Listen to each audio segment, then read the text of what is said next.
आज की इस कथा में एक ऐसा चमत्कार छिपा है जिसने एक गरीब का भाग्य बदल दिया। और जिसने माँ संतोषी का व्रत किया उसकी सभी मनोकामनाएं पूरी हुई। इसलिए इस कथा का एक भी शब्द मिस मत करिएगा। कमेंट में जय संतोषी माँ जरूर लिखें। बहुत पहले गांव में एक साधारण परिवार रहता था। माता पिता के निधन के बाद उनके 3 बेटे थे, 2 बड़े और एक छोटा। घर में संपत्ति कम थी, लेकिन अगर प्रेम होता तो वह घर स्वर्ग बन जाता। परंतु ऐसा नहीं था। दोनों बड़े भाई अपनी पत्नियों के साथ सुख से रहते और छोटे भाई पर अन्याय करते।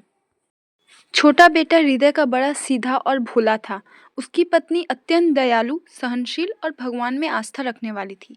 परंतु किस्मत में उसे ऐसा ससुराल डाल दिया जहां उसे ताने, अपमान, भूख के अलावा कुछ नहीं मिला।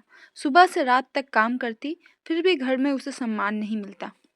एक दिन घर की हालत इतनी बिगड़ गई कि छोटे बेटे को काम की तलाश में परदेश जाना पड़ा।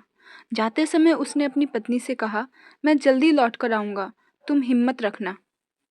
पति के जाने के बाद घर की बहुओं ने जैसे जुल्म की सीमा ही पार कर दी। खाना ना देना, ताना मारना, उसके हिस्से का खाना छुपा देना। छोटी बहू रोती, फिर भी भगवान का नाम लेकर सब सह जाती, क्योंकि उसके मन में विश्वास था कि ईश्वर उसकी एक दिन जरूर सुनेंगे। एक दिन मंदिर में उसे एक तेजस्वी वृद्धा दिखाई दी। माँ संतोषी वृद्धा के रूप में आई थी। वृद्धा ने उसे प्यार से कहा, बेटी दुखी मत हो, तू हर शुक्रवार मेरा व्रत रखना, संतोष रखना, दिल से किसी का बुरा मत चाहना, तेरा हर मनोकामना पूरा होगा। छोटी बहू ने उस दिन से माता संतोषी का हर शुक्रवार व्रत करना शुरू किया। वह नियम से पूजा करती, चने गुड़ का भोग लगाती और खट्टा बिल्कुल नहीं खाती। उसके मन में अटूट विश्वास था। व्रत के साथ साथ उसके स्वभाव में भी अजीब सी शांति और चमक आ गई। धीरे धीरे उसके जीवन में परिवर्तन आने लगा। घर में जहाँ पहले कड़वाहट थी, अब थोड़ी सी मिठास दिखने लगी। ससुराल वाले भी उसके साथ मिलजुल के रहने लगे। जल्द ही उसके पति को अच्छी नौकरी और तरक्की मिली और वह तुरंत अपने घर लौट आया। घर आकर उसने देखा कि घर का नज़ारा बदला हुआ है।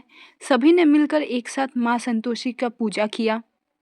दीपक की एक लौ ऊपर उठी और ऐसा मानो माँ खुद प्रकट हो गई।